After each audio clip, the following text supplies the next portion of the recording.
in my lungs. I called for Abaddon again. I called for help.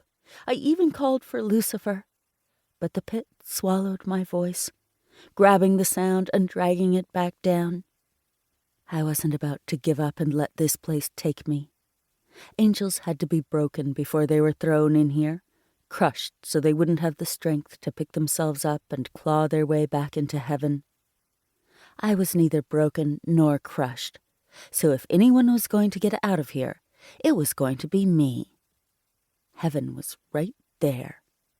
Abaddon was right there, and I had wings. I shrugged my shoulders and unfurled them. Just that simple movement had kicked up a massive cloud of dirt that was difficult to see through.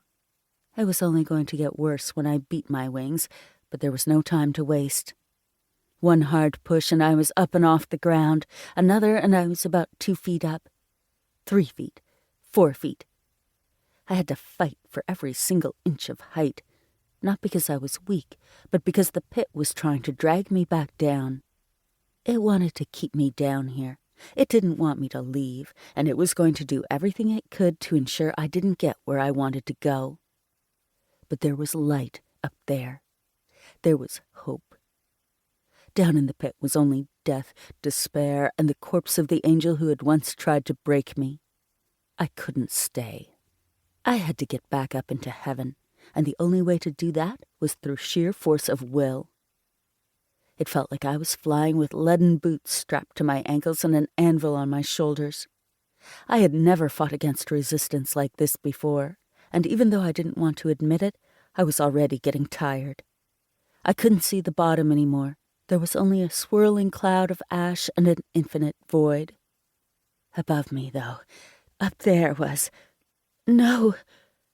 The light above me winked out. My distant star suddenly gone. Vanished. I called for Abaddon again, screaming until my throat was raw. But the effort of yelling exhausted me, and the pit's gravity seemed to increase. I tried to grab hold of the walls around me, clawing at them with my fingers to try to keep myself from plummeting. I managed only to bloody my hands and scrape my fingernails before inevitably losing my grip and sinking back into the bottom of the pit, slamming once more into the pile of bones. Hacking, coughing, pain shooting through my shoulders, back, and wings, I tried to pick myself up. There was nothing to hold on to, and as I dug at the angel remains around me, looking for something solid to anchor myself with, it felt like the skeletons were trying to grab me back and pull me under and into their bony embrace. I kicked and struggled with every fiber of my being, and out of desperation came a sudden flash of light. My light. It was warm and bright. The light fought some of the gloom away, fought the swirling ash away, fought even the bones away. I found myself on my hands and knees, but with sure ground underneath me.